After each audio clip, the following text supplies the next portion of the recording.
Most men spend half their lives chasing money, approval, or distractions, only to wake up decades later and realize they missed the real lessons of living well. There is a quiet tragedy in this. A man spends his youth burning through his energy in pursuit of validation, trying to prove himself to others, and climbing ladders that may not even matter. He tells himself that one day, once he has enough wealth, enough recognition, enough control, he will finally rest. But the years slip by quickly, and when he looks back, he often realizes he was moving fast, but not necessarily moving in the right direction. He sacrificed joy for status, peace for ambition, and truth for appearances. By the time he sees it clearly, it is often too late to undo the cost. Yet, this is not a new problem. Thousands of years ago, in the courts, villages, and mountains of ancient China, philosophers already saw this restless hunger in men. They saw how human beings could lose themselves in pride, greed, and the endless chase for more. Confucius spoke about the importance of self-cultivation and discipline because he saw that without a steady foundation, men wasted their potential. Lao Tzu wrote about flowing like water and living simply because he saw that forcing life only brought suffering.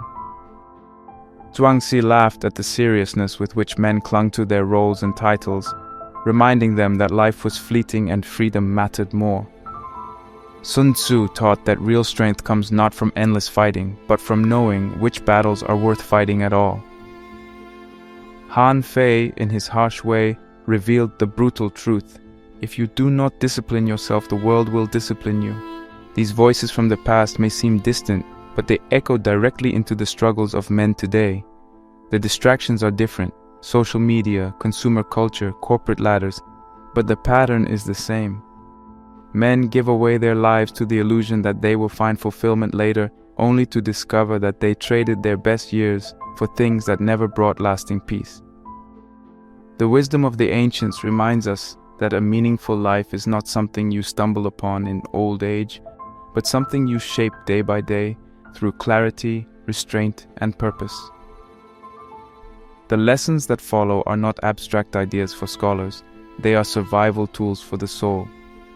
Too many men only grasp them when regret has already set in, when the time to act has passed. But you are not bound to repeat that cycle.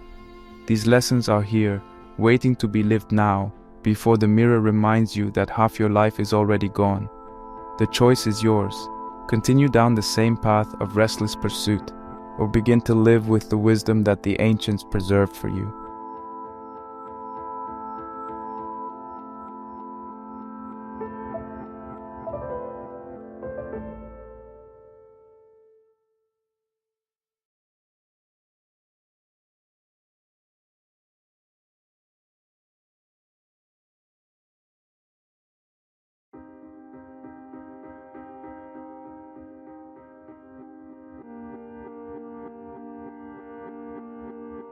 The man who moves a mountain begins by carrying away small stones. At first glance, this line from Confucius may sound almost too obvious, but hidden inside it is one of the most powerful truths about life and progress. Confucius understood something that many men today still overlook. Greatness is never achieved in a single dramatic act. It is built quietly day by day through the unglamorous discipline of steady effort. A mountain looks impossible to move when you stare at it from a distance. But when you focus only on lifting one stone, the impossible becomes manageable. And when that single act is repeated consistently, the impossible eventually becomes inevitable. Confucius lived in a time of political chaos and social disorder, yet he never placed his faith in chance or raw talent. He believed that what makes a man strong is not a sudden burst of brilliance, but the patient cultivation of character through habits. Talent may give you a head start, but without discipline, talent burns out quickly.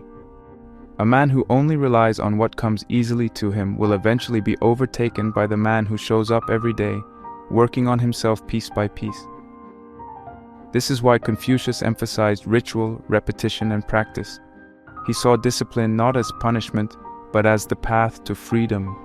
The disciplined man is not enslaved by his impulses, he becomes the master of his own future. Modern life, however, has conditioned men to think the opposite. Everywhere we see stories of overnight success. The startup founder who becomes a billionaire at 25, the athlete who dominates early in his career, the influencer who suddenly rises to fame. These stories distort our sense of reality. They make men believe that success is the result of talent combined with luck, not the product of steady effort. And so many men chase motivation, waiting for that perfect moment of inspiration to get started. But motivation is like a matchstick. It burns bright but dies quickly. Discipline, on the other hand, is like a steady flame, not always dramatic but capable of lighting the path for a lifetime. Think of the man who relies only on talent. He may shine for a while, but when life becomes difficult, when the job market shifts, when his body starts to age, when setbacks arrive, his talent alone cannot save him. Without the discipline to adapt, endure, and rebuild, he collapses. Compare that to the man who has trained himself to be steady and consistent. Even when he is not at his best, even when things get hard, he continues moving forward. His progress is slow but unstoppable because it does not depend on external conditions. Discipline carries him through what talent alone cannot. This principle applies to every part of life. If you want to be wise, you do not suddenly become enlightened in one night. You read, reflect, and challenge your thoughts every single day. If you want to be financially secure, you do not need to win the lottery or strike gold on one lucky investment. You save, budget, and make careful decisions consistently year after year. If you want a strong body, you do not need to crush yourself with extreme workouts once a month. You need to train regularly, even on the days you don't feel like it. And if you want to master your emotions, you cannot expect a single meditation retreat to fix your mind. You must practice patience daily in the little frustrations of ordinary life. Confucius knew that men are often tempted by shortcuts, but shortcuts rarely last. What lasts is what compounds. A single workout does not make you strong, but years of steady training transform your body. Reading one book does not make you wise, but years of reading make your mind sharp. Investing once will not make you wealthy, but small, consistent savings turn into financial freedom. The man who carries small stones every day eventually moves a mountain, while the man who looks for shortcuts wastes his life searching for an easier path that does not exist. There is also a hidden dignity in discipline. The world celebrates flashy talent and big achievements, but discipline is quiet, invisible, often unnoticed, and yet it shapes a man's character more deeply than anything else. A disciplined man is reliable. People trust him because they know he follows through. A disciplined man respects himself because he knows he has control over his actions. A disciplined man becomes free because he is no longer at the mercy of passing moods or external chaos. Discipline is not glamorous, but it is the backbone of all greatness. The tragedy is that many men only realize this when it's too late. They look back at years spent chasing shortcuts, wasting time, and relying on bursts of motivation, only to discover that nothing solid was built. They wonder why their bodies are weak, their minds restless, and their opportunities scarce. They regret not building the habits that would have carried them forward. Talent fades with age, but discipline compounds with time. The earlier it begins, the more unstoppable it becomes. So the real challenge is not asking yourself, what am I capable of when I'm at my best, but rather, what can I do every day no matter how I feel? If you can answer that honestly and then commit to it, you will find yourself moving mountains without even realizing it. Confucius was not telling us to be extraordinary heroes. He was reminding us that the extraordinary comes from the ordinary, repeated consistently. Success is not about the size of the stones you carry, it's about whether you keep carrying them. This is why talent alone should never be your foundation. Talent can give you applause, but discipline gives you mastery.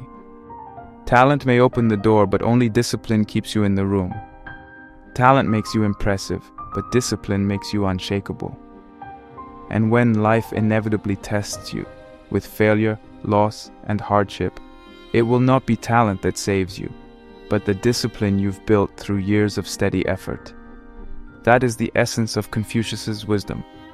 Start small, stay consistent, carry one stone today and another tomorrow. Do not chase the fantasy of sudden transformation. Instead, cultivate the strength of discipline and watch how it compounds into a life that talent alone could never create.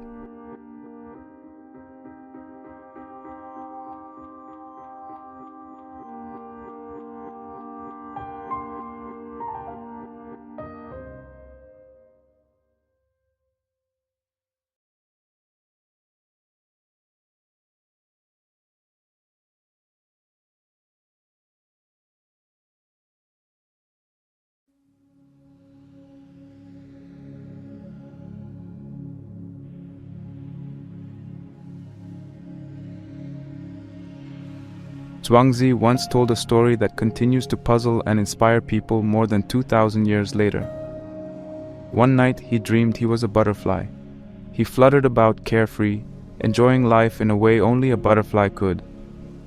When he woke up, he was Zhuangzi again, but he was left with a haunting question. Was he a man who had dreamed of being a butterfly, or a butterfly now dreaming that he was a man?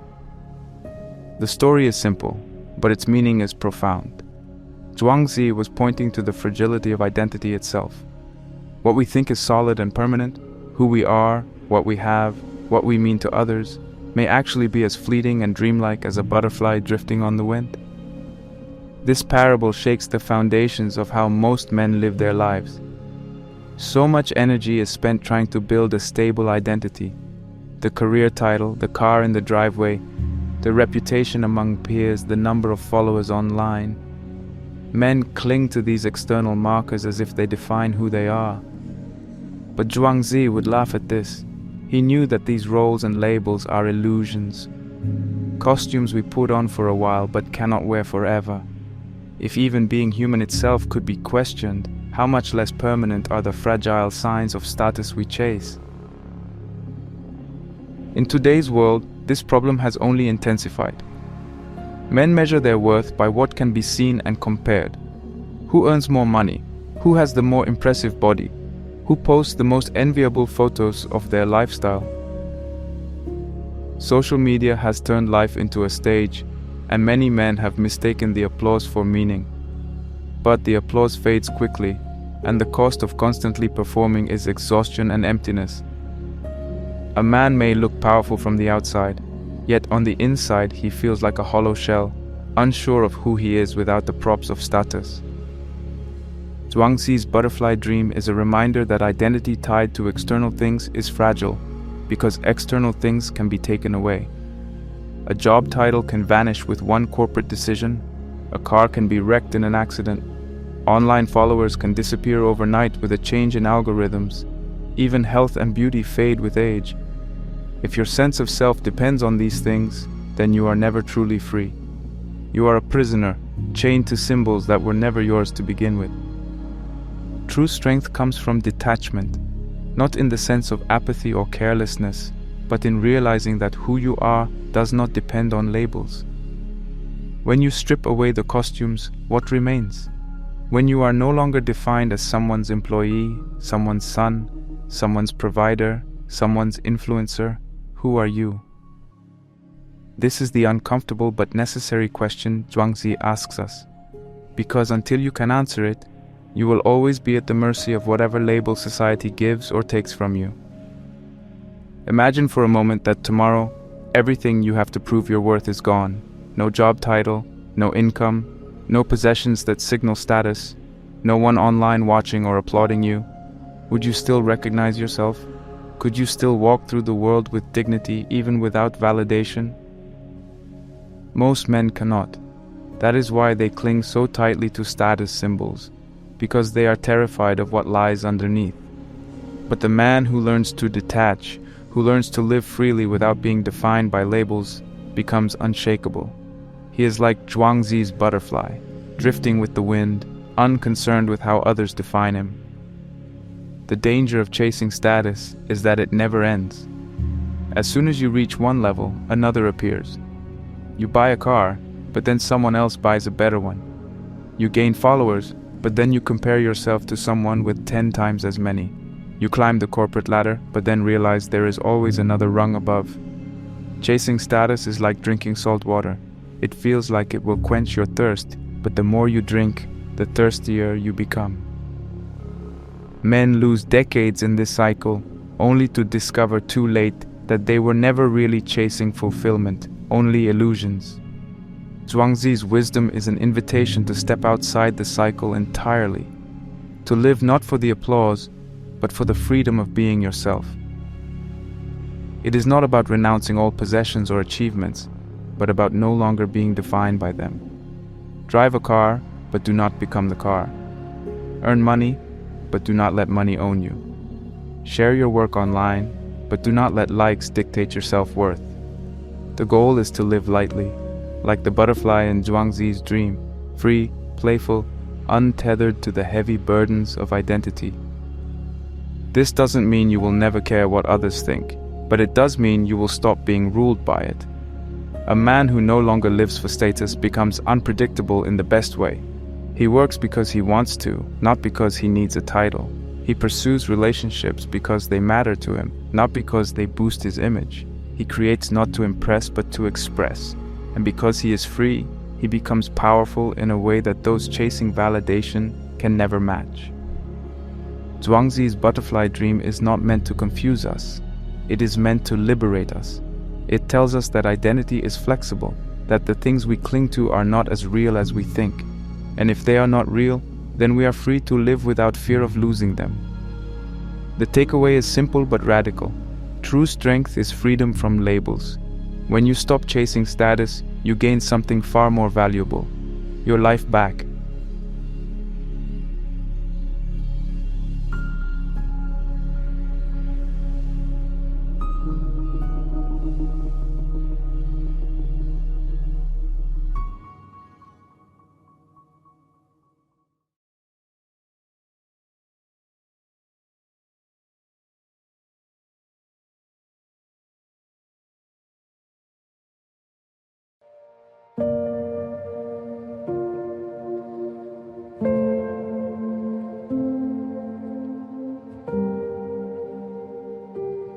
Water is fluid, soft and yielding, but water will wear away rock. With these words, Lao Tzu revealed a truth that turns our usual idea of strength upside down. Most men are taught from a young age that to be strong is to be unbreakable, to be firm, to resist all pressure. We admire stone because it seems solid, permanent, immovable. But Lao Tzu, the founder of Taoism, asked us to look at water instead. Water is soft, flexible, even weak by some standards. You can cut through stone, but you cannot cut through water. You can strike it, and it only shapes itself around your hand. And yet, over time, nothing is stronger than water. It carves canyons. It wears down mountains. It shapes the very land we live on. Its strength lies not in resistance, but in yielding. This is the essence of Wu Wei, one of Taoism's central teachings. Wu Wei is often translated as effortless action or non-forcing. It does not mean laziness or passivity. Instead, it is the art of moving with the current of life rather than against it. Think of a man rowing upstream with all his might, exhausting himself to gain only a few meters. Now compare him to the man who allows the river to carry him, adjusting his movement to the flow, conserving his strength. The first is stubborn but weak. The second is yielding but strong. Lao Tzu's wisdom teaches us that real mastery of life does not come from domination, but from alignment. Modern men often do the opposite. They try to dominate everything: their careers, their relationships, their health, even their reputation. They believe that with enough force and effort, they can bend life entirely to their will. This mentality can work in the short term, but it is not sustainable. The man who tries to control every outcome eventually burns out. He pushes harder at work until he breaks down. He tries to force people to love him, only to drive them away. He insists on always being right, only to end up isolated. Like a rigid tree in a storm, his strength snaps under pressure. Meanwhile, the flexible reed bends with the wind and survives. Lao Tzu invites us to consider another way of being. Instead of forcing outcomes, what if we learn to trust the flow of life? Instead of clinging to rigid plans, what if we allowed space for adaptation?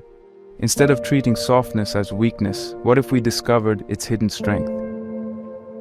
Water has no fixed shape, yet it takes the shape of any container it enters. It adapts instantly to its environment, and in that adaptability lies its invincibility. A man who learns to be like water is never defeated because he cannot be broken. This is not abstract philosophy, it has real application in daily life. Consider relationships. Many men approach them with force, trying to control their partner, demanding loyalty, forcing affection. But love cannot be forced. It flows naturally when there is trust, patience, and presence. A man who is like water does not cling or demand. He creates space for love to grow, adjusting to its rhythm, and in doing so, builds something lasting. The same is true in work. Many men push themselves into burnout by believing they must constantly hustle, constantly grind, constantly outperform. But the man who is like water works with rhythm. He knows when to exert effort and when to rest, when to seize an opportunity and when to wait. He does not waste his energy fighting every battle. Instead, he conserves it for the right moment. Just as water slowly but surely erodes stone, over time this patience and adaptability lead to greater success than the frantic force of endless hustle. Another example is reputation. Men who live like stone are obsessed with controlling how others see them. They fight to defend their image, to maintain a sense of status or superiority. But this obsession creates constant anxiety. The man who is like water does not fight every rumor or opinion. He allows others to think what they will, knowing that truth reveals itself in time. By refusing to force his image, he actually becomes freer, more respected, and more at peace. Being like water also means learning how to let go. Stone clings to its shape, but water never resists change. It accepts the seasons, the tides, the shifting currents. In life, men often suffer because they cling to relationships that no longer serve them, to goals that no longer make sense, to identities that no longer fit. They resist change, and resistance creates pain. But the man who learns to flow adapts gracefully. He does not fear change, because he knows it is part of the rhythm of life. By letting go, he makes space for new possibilities to appear. One of the deepest lessons from Lao Tzu is that forcing life actually weakens you. The more you fight against what is, the more exhausted you become. But the more you align with what is, the more energy you gain. This does not mean you never act or pursue goals. It means you act with wisdom, choosing the path of least resistance, like water flowing through cracks in the rock. You use the natural flow of circumstances to your advantage, rather than wasting energy in constant struggle. This philosophy also speaks to inner strength. Many men believe that to be strong they must harden themselves, hide their emotions, and never show softness. But Lao Tzu would argue the opposite. What is truly strong is the man who can be soft without fear, who can bend without breaking, who can embrace vulnerability without losing himself. Just as water is both gentle and unstoppable, a man who allows himself to be both firm and tender gains a depth of strength that rigid men will never know. The takeaway is clear. Be water, not stone. Do not confuse rigidity with strength or softness with weakness. Life is not conquered by force but navigated through flow. The men who learn this truth become resilient, adaptable, and free. They do not collapse under pressure because they have learned to bend. They do not waste their lives forcing what cannot be forced because they have learned to trust the current. And like water wearing away rock, they accomplish what once seemed impossible, not through brute force but through patience and persistence. Lao Tzu's wisdom is not about surrendering your life to fate. It is about realizing that there is a deeper rhythm to existence, and when you align with it, you find both peace and power.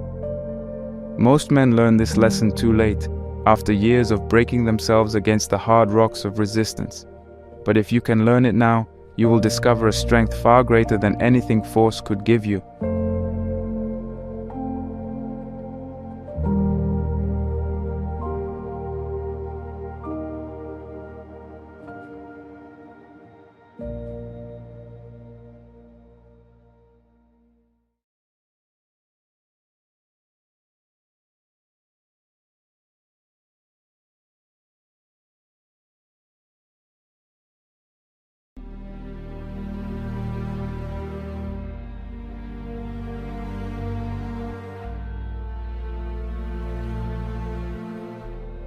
He will win who knows when to fight and when not to fight. With this line, Sun Tzu revealed the hidden core of the art of war. It is not a book about endless fighting or constant aggression. It is not about crushing enemies at every turn. Instead, it is about wisdom, the wisdom of discernment, the ability to recognize when conflict is necessary and when it is destructive. Sun Tzu understood that strength is not measured by how often you fight, but by how carefully you choose your battles. Victory does not belong to the man who fights the most, but to the man who knows when to act and when to hold back. This principle is often misunderstood in the modern world. Many men confuse aggression with strength. They believe they must fight every insult, argue every point, and pursue every opportunity with maximum effort. They see life as a battlefield where every moment is a fight for dominance, but this constant war mentality drains energy and scatters focus. You can waste years trying to prove yourself in meaningless conflicts, and in the end, you win nothing of value. Sun Tzu's wisdom reminds us that mastery is not about constant struggle. It is about strategic restraint. The truth is, not every hill is worth dying on. Yet men often make the mistake of treating small disagreements, petty rivalries, or imagined slights as if they are life or death battles. How many friendships have been destroyed because one man could not let go of being right in an argument? How many marriages have crumbled because both partners insisted on winning every dispute? How many careers have been sabotaged because someone wasted energy proving a point instead of focusing on the bigger picture?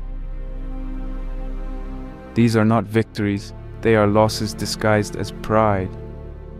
Sun Tzu would tell us that wisdom lies in letting go of small battles so that we have the strength to win the larger ones.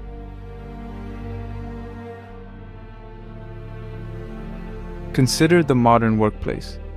A man who argues with his colleagues over every detail may feel powerful in the moment, but he exhausts himself and earns a reputation for being difficult.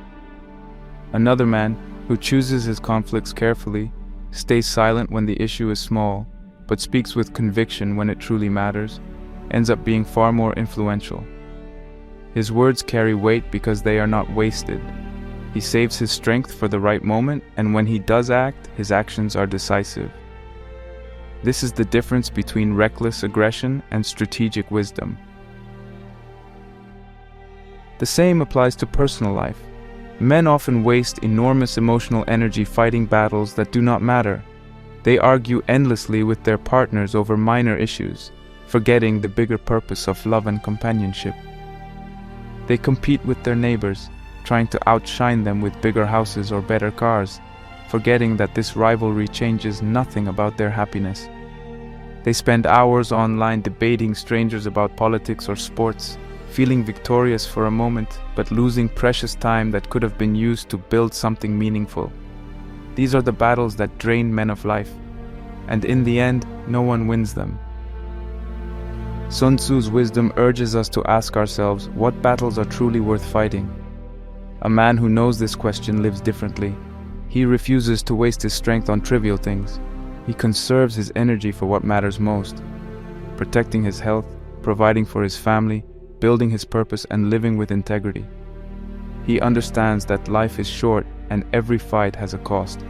So he fights rarely, but when he does, he fights with full force because he knows the battle is worth it. This kind of restraint requires humility. It is easy to let pride control you, to believe you must answer every insult or prove yourself at every turn. But true strength is the ability to walk away without feeling diminished. Sun Tzu teaches that avoiding unnecessary conflict is not weakness, but strategy. It is the mark of a man who knows his value does not depend on winning every argument. The wise man fights only when the outcome truly matters, and he does so with clarity and focus. There is also a deeper truth here. Every battle drains you, whether you win or lose. Time, energy, and attention are limited resources. If you waste them on meaningless fights, you have little left for the real challenges of life. A man who spends his days in petty conflicts often finds himself too tired to face the true tests when they arrive. But a man who conserves his strength is ready when it matters most. He understands that the greatest battles are not fought against others, but within himself, against laziness, fear, temptation, and despair. Saving your strength for these inner battles is what Sun Tzu's wisdom ultimately points to. Think of your health as one of these crucial battles. Many men neglect it, wasting energy on distractions while ignoring their body's needs. They fight over trivial things, but surrender in the battle for their own well-being. But what good is a victory in the outside world if your body collapses from neglect? The wise man chooses this battle. He fights for his health through discipline, rest, and care. He knows that without health, no other victory can be enjoyed. Another essential battle is for family and relationships. Too many men waste their energy proving themselves to strangers, while their loved ones suffer from neglect. They argue with coworkers, fight for promotions, and chase recognition, but fail to invest in the relationships that truly give life meaning. Sun Tzu's principle reminds us that the family is a battle worth choosing. Protecting, nurturing, and providing for those you love is not a distraction from life's mission. It is the heart of it. And finally, the most important battle of all, the battle for purpose. A man who has no purpose fights endless meaningless wars because he does not know what he stands for. But the man who knows his mission chooses carefully. Every yes and every no are guided by his deeper aim. He will walk away from distractions, ignore petty conflicts, and even endure insults if it means staying true to his purpose. And when the time comes to defend that purpose, he will fight with everything he has because he has saved his strength for the battle that defines his life.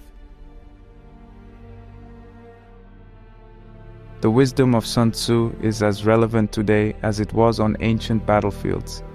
Life is full of conflicts, both small and large. You cannot win them all, and you are not meant to. What matters is discernment. Victory comes to the man who knows which battles to walk away from and which battles to fight. Restraint is not weakness, it is strategy. Pride leads men into battles that cost them their peace, their time, and their strength. But humility, patience, and wisdom lead men to conserve their energy for what truly matters. The takeaway is simple. Not every hill is worth dying on. Before you enter a fight, whether with others, with yourself, or with the world, ask, is this worth the cost? Will this matter tomorrow? Will it matter in a year?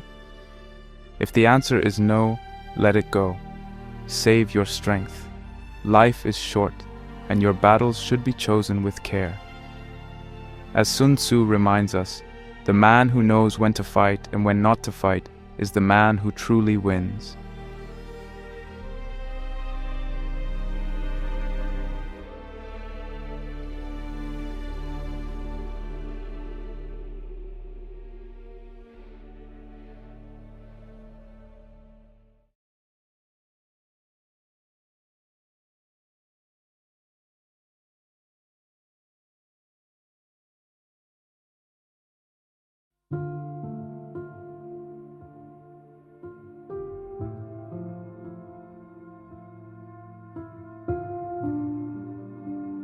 Confucius believed that the foundation of all true power was not force, wealth, or status, but virtue.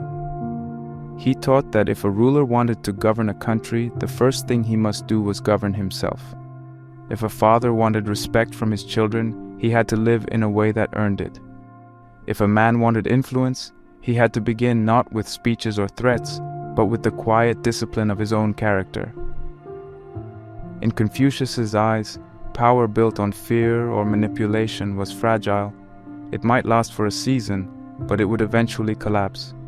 Power rooted in virtue, however, had no need for constant enforcement. It drew people naturally, like plants turning toward the sun. The problem for many men today is that they try to reverse this order. They want respect before they are respectable. They demand loyalty without giving reasons to be trusted. They try to control others while they themselves remain undisciplined, chaotic, or lost. This creates an emptiness at the core of their influence.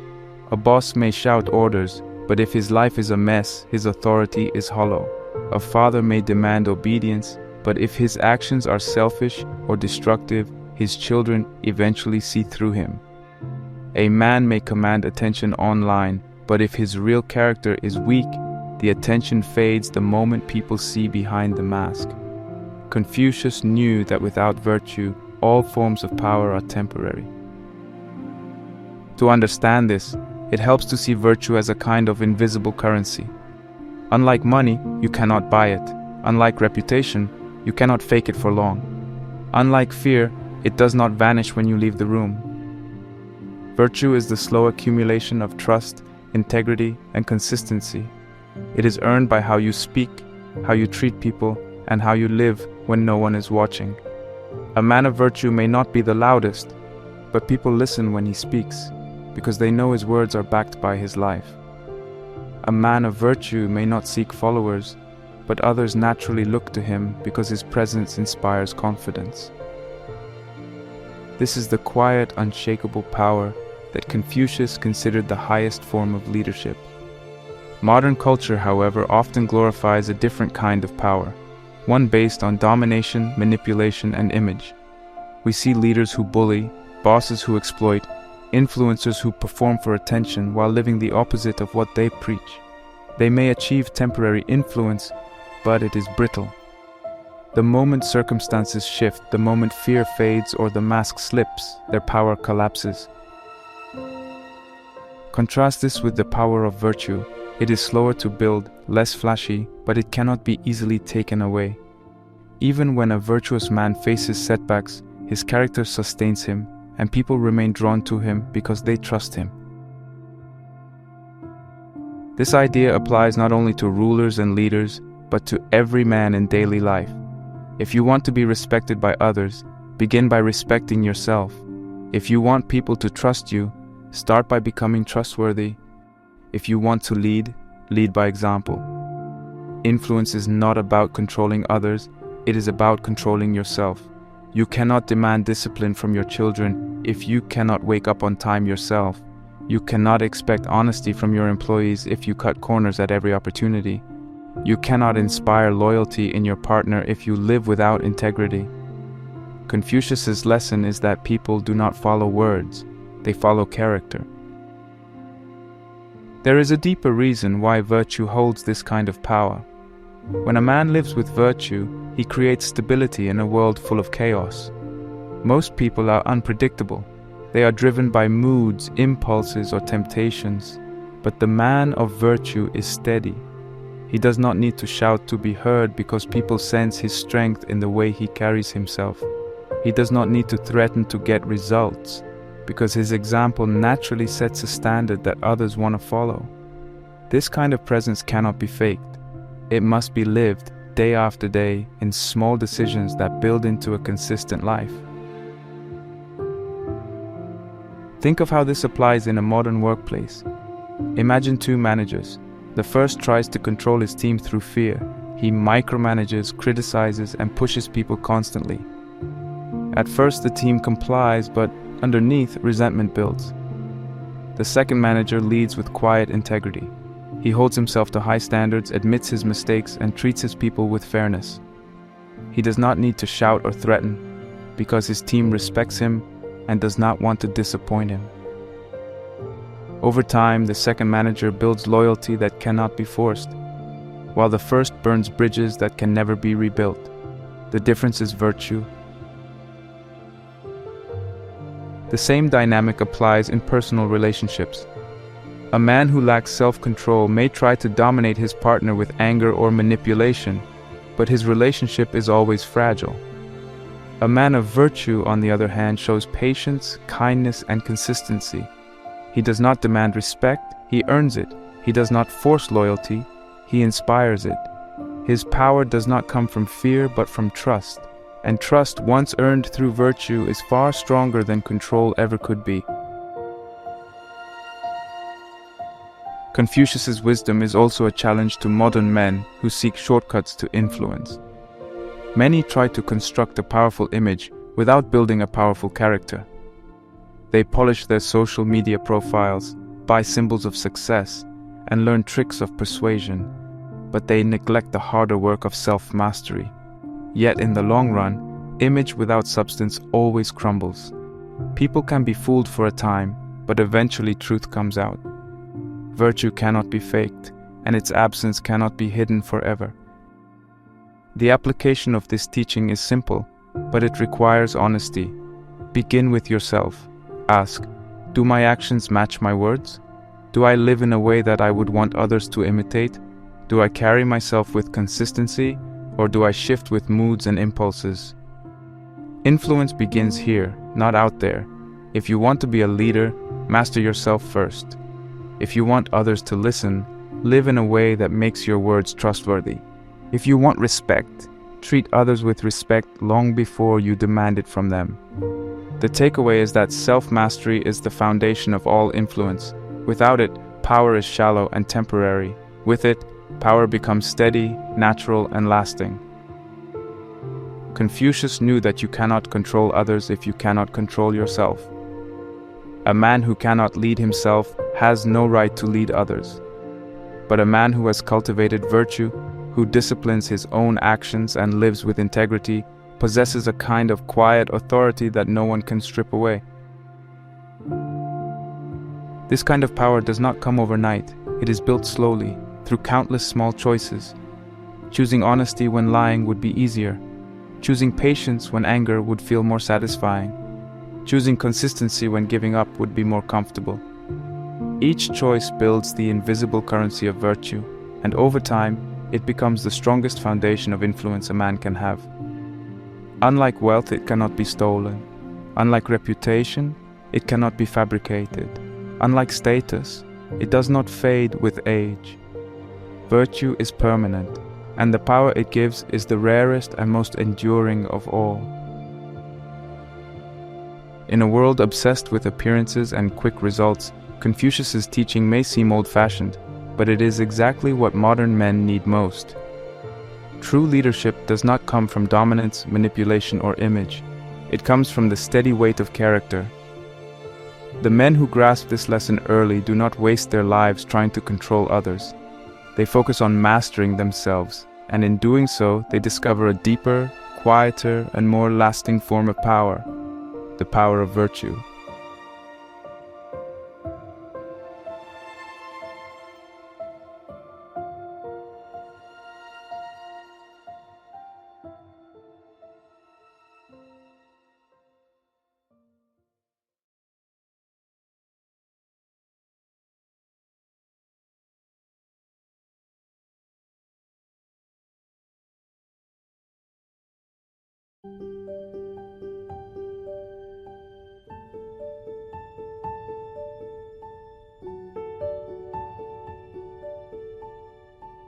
There's a famous story about Zhuangzi that captures his philosophy in one powerful choice. A king once offered him a high office promising wealth, prestige, and influence. Most men would have accepted instantly. To hold power in the king's court was the dream of countless scholars in ancient China. But Zhuangzi refused. He told the king's messengers that he would rather remain free, wandering by rivers and living simply, than become trapped in a gilded cage.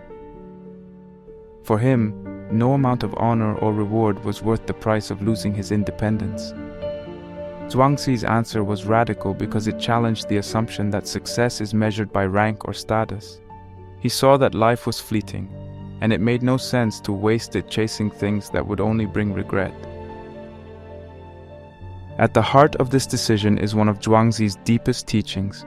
Life is short, And because it is short, freedom is worth more than power. Every man eventually faces the truth that time moves faster than he expects. One day you are young and full of energy, imagining endless years ahead of you. Then, without warning, decades have passed. The ambitions you thought would fulfill you are behind you, and you begin to realize that the best parts of life, experiences, joy, connection, freedom, were too often delayed for a future that never came. Zhuangzi understood this clearly. That is why he rejected the king's offer. He knew that years spent in chains, even golden chains, are wasted years. This wisdom speaks directly to the struggles of modern men. Many spend their lives grinding for a retirement they may never reach, or if they do, they arrive too exhausted or unhealthy to enjoy it. They tell themselves that happiness will come later, after the next promotion, after the next raise, after the mortgage is paid off. They sacrifice their present moments for a future that always moves further away. They live like prisoners working toward a release date, only to realize that freedom was available all along, if only they had chosen it. The danger is that modern culture rewards this mindset. Workplaces praise men who sacrifice everything for their careers. Society applauds those who accumulate wealth and possessions as proof of their value. Advertisements constantly whisper that happiness is just one purchase away. But Zhuangzi reminds us that this is a trap. Life does not wait until retirement to begin. It is happening right now in every small moment, and every day lost to joyless pursuit is a day you can never get back. Zhuangzi's decision to refuse high office was not laziness or irresponsibility. It was clarity. He saw that freedom, simplicity, and authenticity were worth more than honor and power. His choice was to live fully in the present rather than sacrifice his soul for future rewards. Modern men can learn from this by asking themselves a hard question. If today were your last day, would you be proud of how you spent it? Too many would admit that they are merely enduring their days, waiting for life to start at some imagined point in the future. But the truth is, life has already started. It has always been here, waiting for you to notice it. The application of this wisdom is not about abandoning responsibility or quitting work altogether. It is about prioritizing what truly matters. Experiences, relationships, and freedom are not luxuries to be postponed until later. They are the essence of life itself. A man who spends every waking hour chasing money while neglecting his loved ones will eventually learn that no paycheck can replace the warmth of those lost years. A man who spends decades in the office dreaming of travel may find himself too frail to explore when the time finally comes. A man who sacrifices his health for success discovers too late that no wealth can buy back vitality. To live like Zhuangzi is to recognize that the clock is always ticking, and therefore to make deliberate choices about what deserves your time. It is to understand that every day is a chance to live, not a stepping stone to some distant future. It is to refuse the lie that freedom and joy must wait until conditions are perfect. Instead, you find them now, in time spent with those you love, in work that matters to you, in simple pleasures that bring you peace. The men who fail to learn this lesson often look back with regret. They see that they traded the best years of their lives for symbols that did not last. They remember the family dinners they missed, the adventures they postponed, the friendships they let wither, all for the promise of a better tomorrow that never came. Their regret is not that they worked hard, but that they worked for the wrong things. They forgot that life itself was the prize, not the things they accumulated along the way. Living with Zhuangzi's wisdom means rejecting the pressure to postpone your life. It means realizing that freedom is not given by society or a paycheck. It is claimed by the choices you make. You do not need permission to take time for yourself, to enjoy the present, to live simply and authentically. You do not need a king's approval to wander by rivers and find joy in the ordinary. The power to live is already yours. The only question is whether you will use it before time runs out. This does not mean abandoning ambition altogether. Zhuangzi was not against effort or growth. He was against wasting your life for goals that do not matter. Ambition aligned with your true self, ambition that fuels joy and meaning, can be part of a good life. But blind ambition, the endless grind for status, money, or approval, is a trap. The key is to distinguish between what you are told to want and what actually matters to you. Only then can you live with the freedom Zhuangzi valued so deeply. The takeaway is simple. Don't wait for permission to live. Stop postponing your life for a future that may never arrive. Do not assume that happiness is something you will earn later. It is something you must choose now. Like Zhuangzi, dare to reject the golden cage, no matter how prestigious it looks. Choose freedom over status, simplicity over empty rewards, and presence over delay. Life is short, and every day you waste is one you will never get back.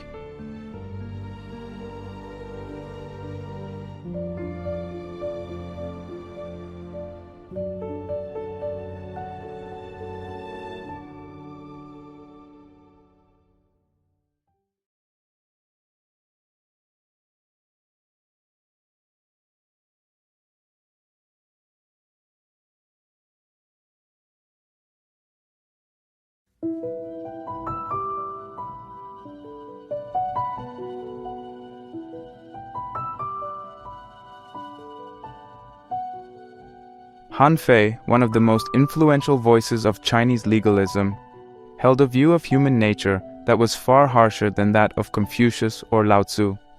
He believed that people, left to themselves, were selfish, chaotic, and short-sighted.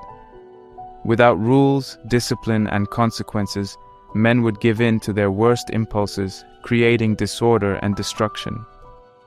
Unlike Confucius, who emphasized virtue, or Lao Tzu, who spoke of flowing with life, Han Fei argued that structure and control were the only things that kept society from collapsing into chaos. While his philosophy was rigid and sometimes ruthless, it contained a truth that still cuts deep today. If you do not control yourself, someone else will step in and do it for you. This truth plays out clearly in the modern world.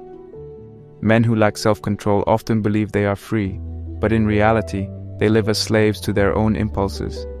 The man who cannot control his appetite becomes a slave to food, his health declining year after year. The man who cannot control his desire for distraction becomes a slave to his phone, scrolling endlessly while life passes him by. The man who cannot control his spending becomes a slave to debt, chained to banks and corporations that profit from his lack of discipline. Even the man who cannot control his anger or emotions becomes a slave to them, watching as they ruin relationships, careers, and opportunities. Han Fei's philosophy reminds us that freedom without discipline is not freedom at all. It is a hidden form of captivity. Consider how easily corporations and governments exploit this weakness. Social media companies design apps to hijack your attention, knowing that most people lack the discipline to resist endless scrolling. Fast food chains engineer meals to keep you craving more, profiting from your lack of restraint. Consumer culture thrives on convincing men to buy things they don't need with money they don't have, keeping them trapped in cycles of debt and work. Governments and employers know that men without discipline are easier to control. They will follow orders without question because they lack the inner strength to govern themselves. In this way, self-mastery is not only a personal virtue, it is a form of resistance against systems that profit from weakness. The modern man often mistakes comfort for freedom, but the opposite is true. Comfort without discipline becomes a cage. The man who sleeps in every day, eats whatever he wants, and indulges every impulse may feel free in the moment, but over time his body weakens, his opportunities vanish, and his mind becomes restless. He is no longer choosing his life. His life is being chosen for him by habits he cannot escape. The man who embraces discipline, however, sacrifices temporary comfort for lasting freedom. By controlling his habits, emotions, and time, he gains the ability to shape his future instead of being dragged along by it. This principle can be applied to every aspect of life. Take habits, for example. A man who cannot discipline himself to exercise will one day face the control of doctors, medications, and illnesses that limit his freedom. A man who cannot discipline himself financially will one day face the control of creditors, employers, or governments who dictate his choices. A man who cannot discipline himself emotionally will one day face the control of others who manipulate his anger or fear for their own gain. In each case, the lack of self-control leads to someone else stepping in to control you. Han Fei's warning is simple but brutal. Either you master yourself or someone else will. The same applies to time.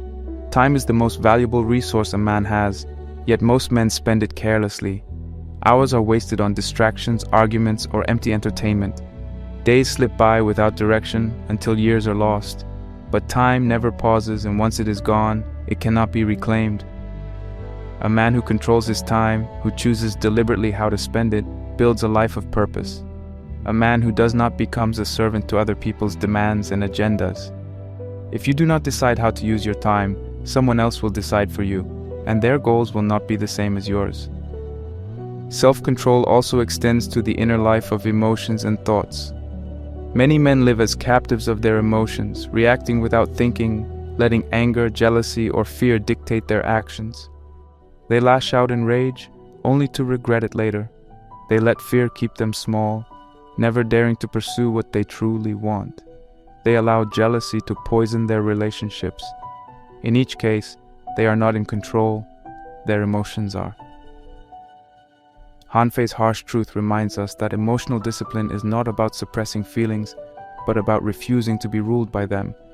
A man who can pause before reacting, who can think clearly under pressure, is stronger than any man who explodes with anger or trembles with fear. The irony is that many men resist discipline because they believe it will restrict their freedom. But in reality, the opposite is true. Discipline is the only thing that creates freedom. A man who disciplines his body through fitness is free to climb mountains, play with his children, and live without the chains of illness. A man who disciplines his mind through study and focus is free to think for himself, to see through manipulation, and to create opportunities others cannot. A man who disciplines his finances is free to walk away from jobs or systems that do not serve him. The undisciplined man, by contrast, is bound at every turn by his cravings, his debts, his weakness, and his fears. The key application of Han Fei's teaching is this: take control of your habits, your emotions, and your time now, before someone else does. Build small daily practices that strengthen discipline, waking up at a set time, saving a portion of what you earn, training your body, setting limits on distractions, pausing before you react in anger. These are not just self-help tips, they are acts of reclaiming your freedom. Every habit you master reduces the control others can have over you. Every moment of discipline you practice makes you harder to manipulate. Every choice of self-control builds a stronger foundation for independence. The takeaway is clear: freedom begins with self-command. Without it, your life will be controlled by addictions, corporations, governments, or emotions. With it, you gain the rare ability to live on your own terms. Han Fei's voice may sound severe, but it is a necessary reminder in an age of distraction and indulgence. If you want to be free, do not wait for society to hand you that freedom. It never will. Instead, take it for yourself by mastering the only thing you can truly control: your own mind, body, and actions. That is the power of discipline. That is the beginning of true freedom.